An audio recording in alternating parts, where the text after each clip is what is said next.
Bonsoir et bienvenue dans ce nouvel épisode d'Église du Monde sur KTO. Ce soir, direction la Chine, la République populaire de Chine, dirigée par un parti unique où la religion n'a a priori pas sa place. Elle est en tout cas étroitement encadrée. Alors, comment se vit la foi dans un contexte si singulier ?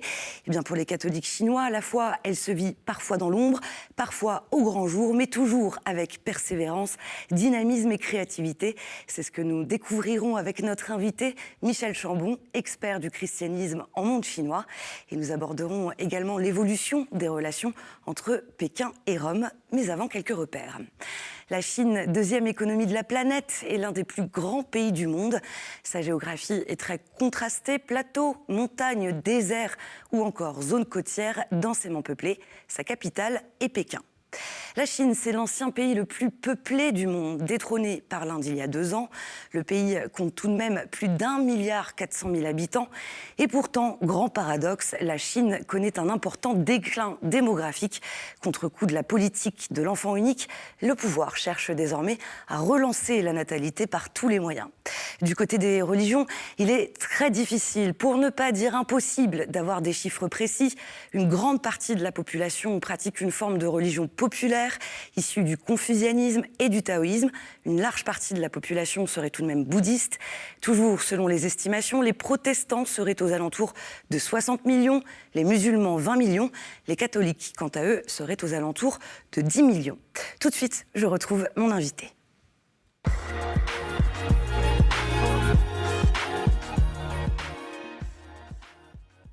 Michel Chambon, bonsoir. Bonsoir. Merci d'être avec nous sur le plateau d'Église du Monde. Merci à vous. D'autant que vous arrivez de loin, puisque vous habitez à Singapour depuis plusieurs années. Vous avez développé un consortium de recherche sur les catholiques asiatiques dans le monde contemporain. Vous êtes également ministre institué, lecteur et acolyte, et vous êtes anthropologue théologien, et votre dernier ouvrage paru cette année aux éditions du Cerf s'intitule « Les chrétiens dans la Chine » de Xi Jinping.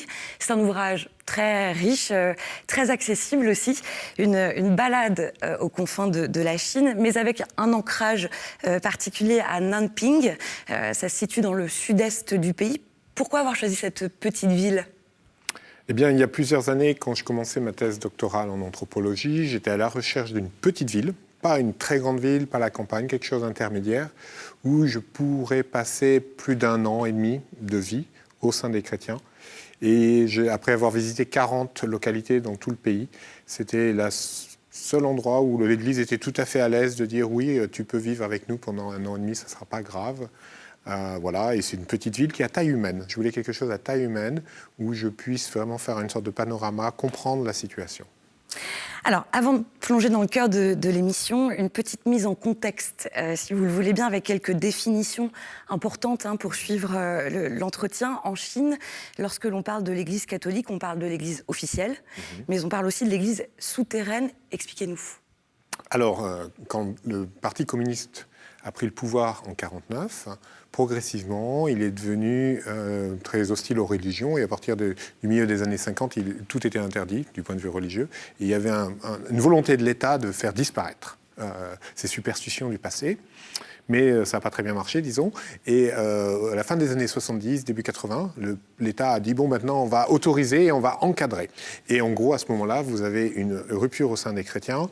Certains disent « bon, c'est une nouvelle opportunité, tentons de jouer le jeu et de collaborer ».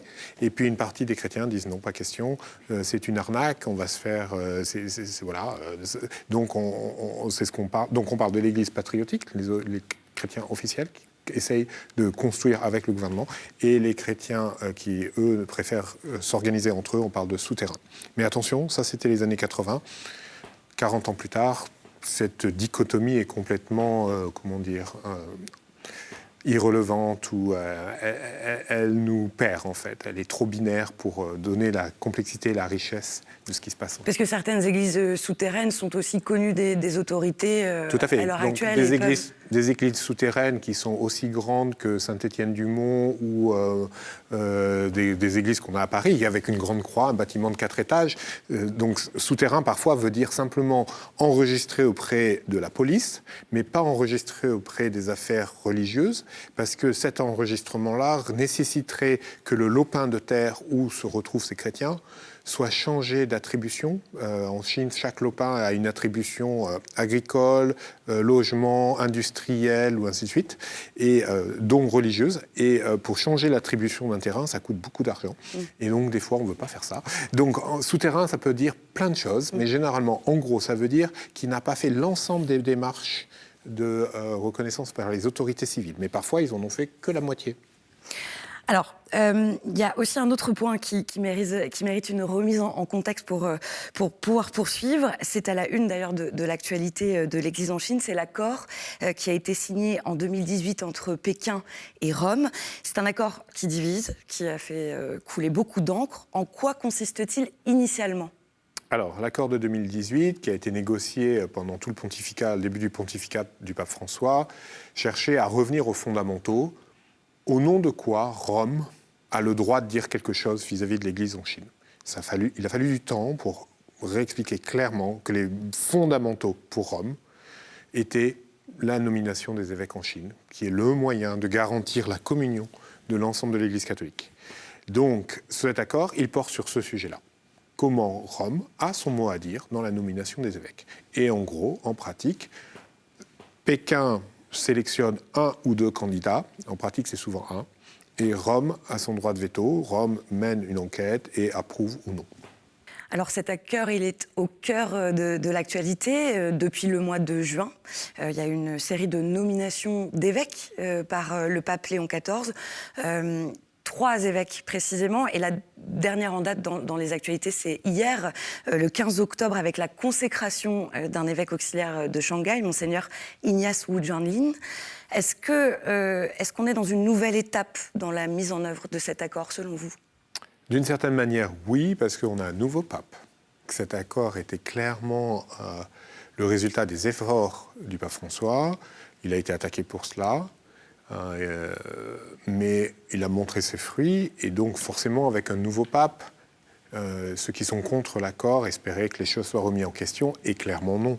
On est dans la même direction, que le Saint-Siège veut collaborer avec la Chine, les autorités chinoises, pour le bien-être des catholiques de Chine, mais aussi pour bien d'autres sujets. On l'a vu ce matin, le pape saluer le directeur de la FAO, quelque chose comme ça, qui est ancien ministre du gouvernement chinois, le Saint-Siège, pour ses engagements sur toute une gamme d'enjeux internationaux, a besoin d'avoir des relations de travail fructueuses ou cordiales ou productives, comme vous voulez, avec les autorités chinoises. Et cet accord fait partie de ça, de résoudre le problème de la nomination des évêques en Chine. Et quelles sont les perspectives alors ? Alors, les perspectives, c'est déjà de finir un peu une tournée de la Chine, où progressivement, on avait jusqu'à 60% des sièges vacants en Chine. Aujourd'hui, on est à 30%, donc c'est pas mal du tout. Encore aussi, vous mentionnez 3 évêques nommés, mais on a aussi un évêque souterrain qui a été reconnu par Pékin récemment. Donc on voit de la bonne volonté de part et d'autre. Des deux côtés. Voilà. Et puis ce qu'on a en Chine, ce qui choque énormément certaines personnes qui ne connaissent pas grand-chose au catholicisme, c'est qu'on a une remise en ordre ou une redéfinition de la carte des diocèses en Chine, parce que cette carte, elle était complètement désuète, elle datait des années 40, elle ne représentait pas la réalité sociale.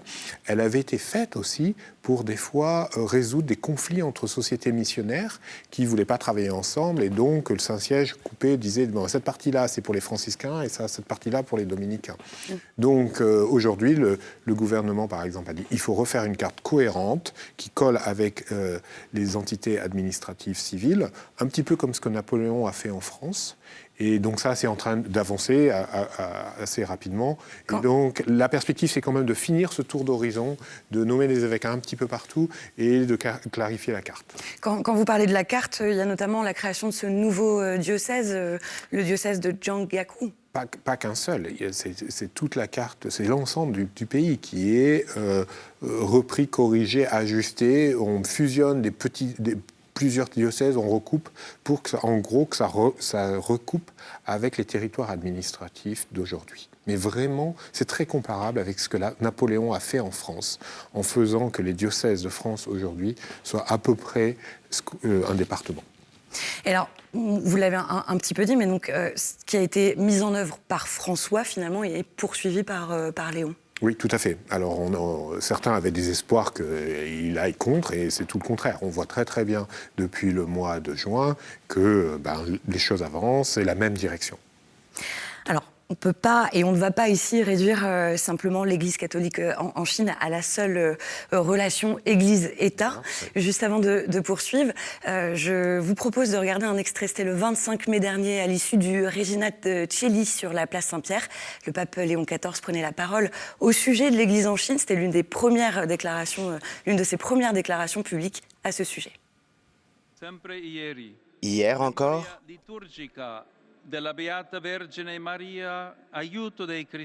en jour de mémoire de Marie, aide des chrétiens, a été célébrée la journée mondiale de prière pour l'Église en Chine.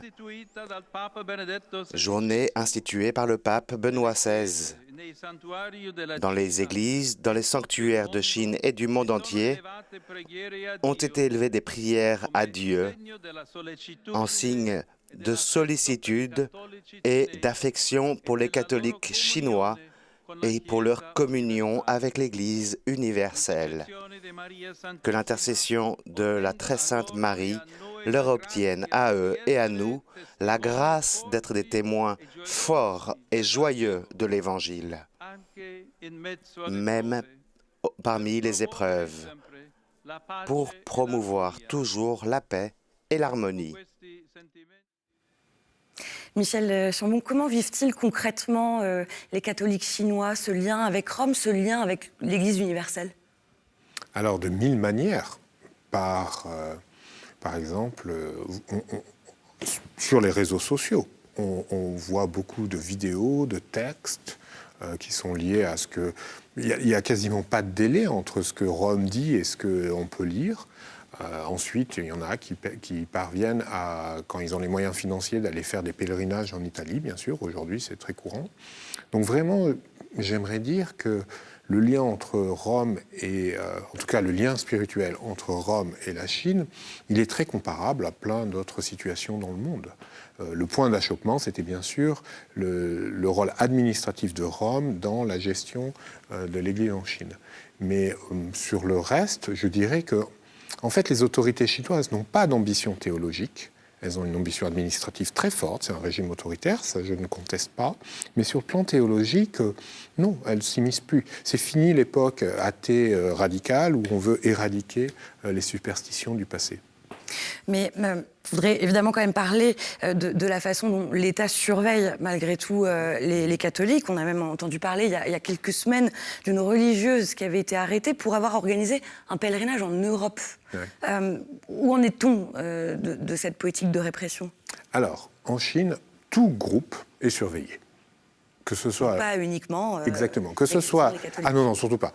Que ce soit l'association des pêcheurs à la ligne ou l'association de ceux qui font de la peinture sur soie, tout groupe, parce que c'est un groupe, pourrait devenir un mouvement de contestation, de critique.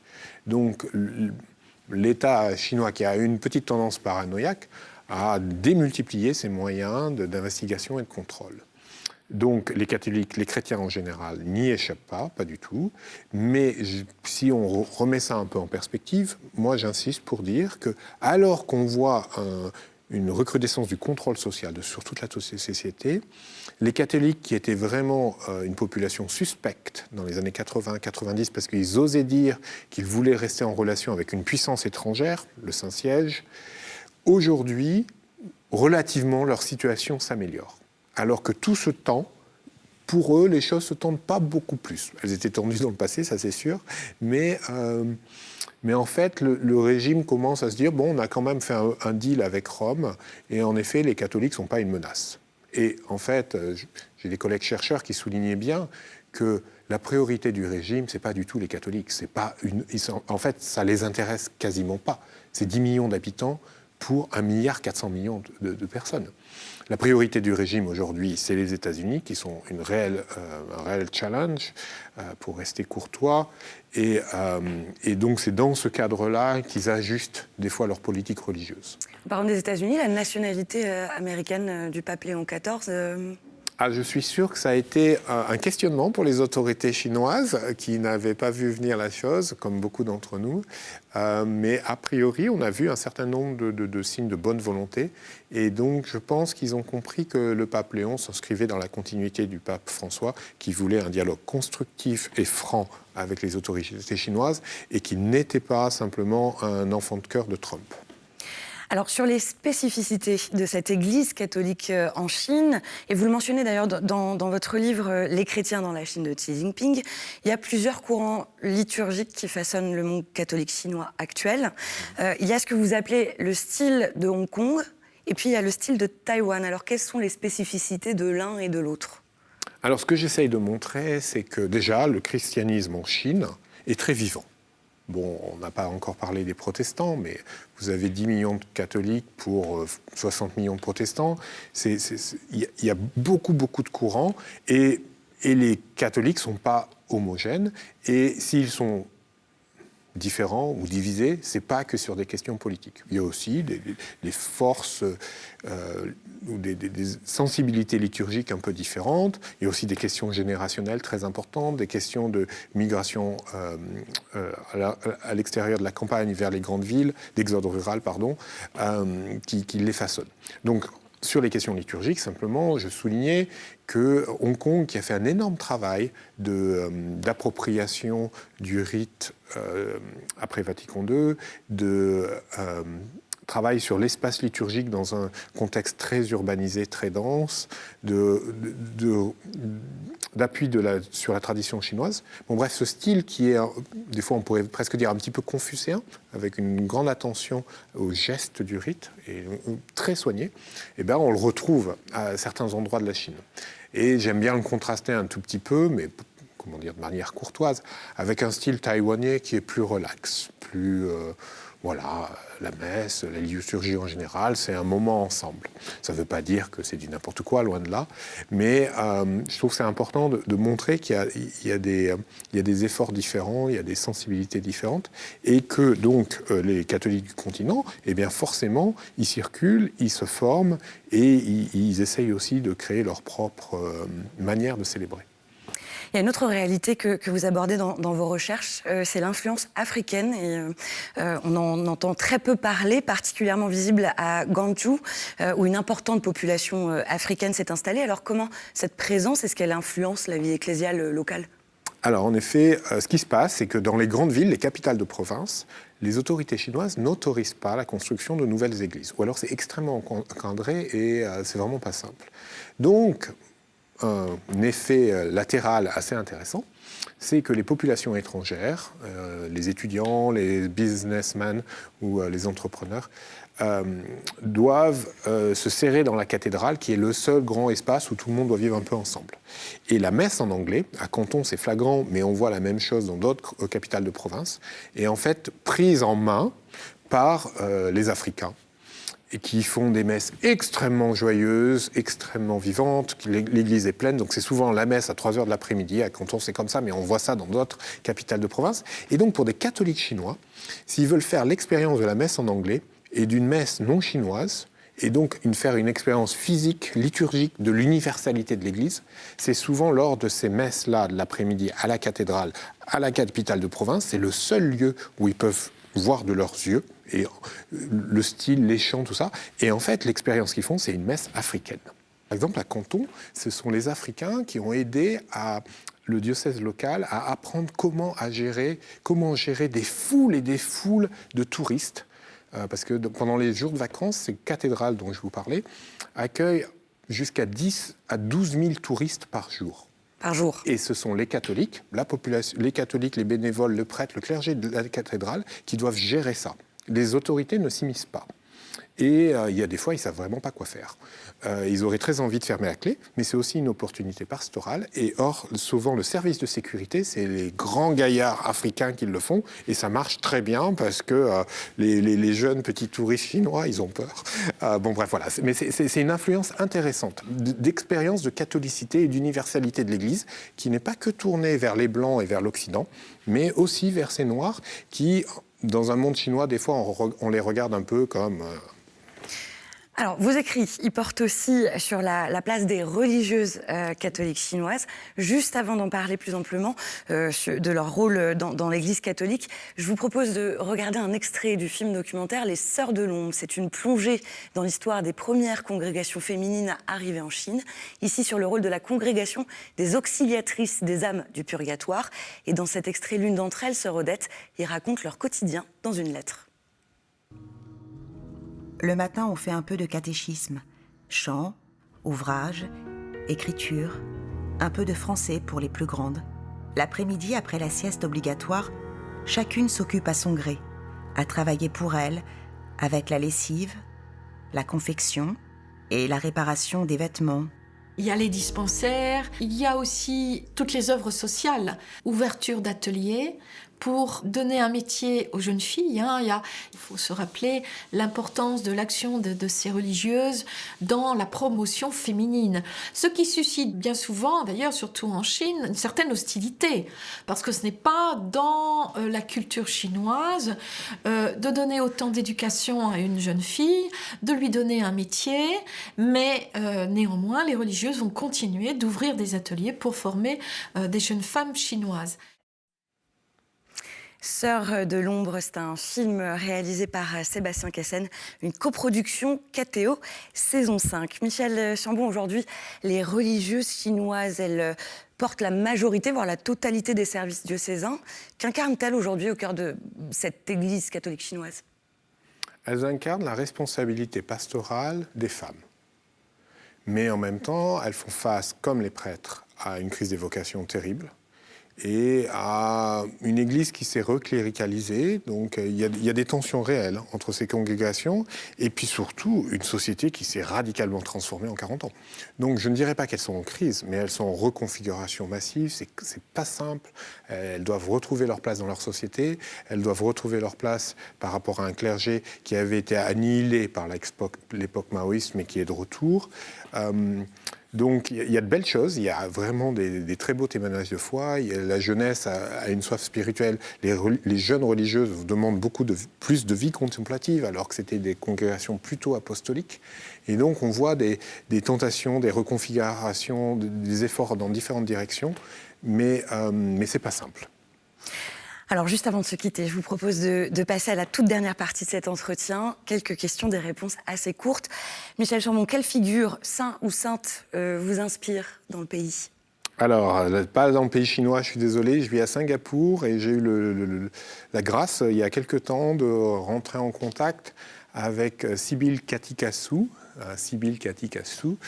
qui était une femme de la péninsule malaisienne, qui est morte, elle a été torturée par les Japonais longuement, une femme catholique qui était maîtresse femme, 3 enfants, infirmière qui soignait les gens et ceux qui faisaient la résistance contre les Japonais, une femme controversée par bien des aspects, je ne peux pas tout expliquer ici, mais qui a beaucoup à dire, elle parlait plusieurs langues, elle écoutait la BBC, elle avait des employés de maison, c'est une femme qui vraiment aurait beaucoup à dire à les gens d'aujourd'hui, du XXIe siècle. Et qu'est-ce qui vous touche le plus dans l'Église catholique de Chine? Alors ce qui me touche et ce qui aurait quelque chose, je pense, pour nous en Occident, c'est l'attention qu'ils ont à nos aînés, à leurs aînés. Dans la Trinité, Jésus est le Fils du Père. Il en va si nous, chrétiens, on veut se configurer à la Trinité, à l'amour que Dieu nous révèle, je pense qu'on aurait à gagner ou à redécouvrir comment prendre soin de nos aînés de manière chrétienne, surtout dans nos sociétés occidentales.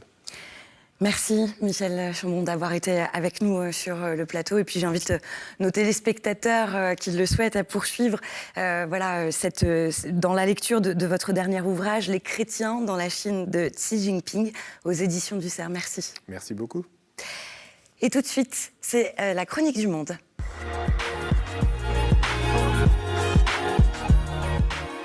On retrouve cette semaine le père Jean Thìn au Vietnam. Le mois dernier, la Caritas d'Hanoï a célébré les 15 ans du redémarrage de ses activités. Alors il nous raconte ce moment de joie. Bonjour à tous. La Caritas de Hanoï fête ses 15 ans de redémarrage ses activités dans plusieurs domaines. Dans les services des pauvres, dans la construction des maisons pour les pauvres, dans le soutien scolaire pour les enfants, les adultes, ainsi que toutes les activités caritatives. Nous allons découvrir ces activités.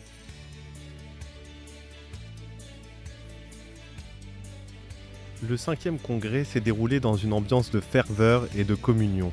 Plus de 1500 participants venus de villes et de régions reculées, jeunes et moins jeunes, se sont réunis dans un esprit d'amour et de service. Ce congrès a non seulement été une occasion de rencontre, mais aussi un lieu où chacun a pu retracer le chemin parcouru et en commencer un nouveau, ensemble.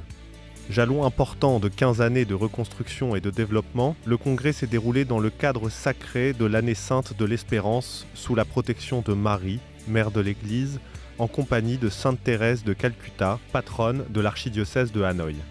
Le thème du congrès, 15 ans de souvenirs et d'espoir, nous invite à revenir sur le chemin parcouru. 15 ans ne représentent pas seulement une longue histoire du diocèse, mais aussi un chemin empreint d'amour. Et c'est la fin de cette édition. Merci d'avoir été avec nous.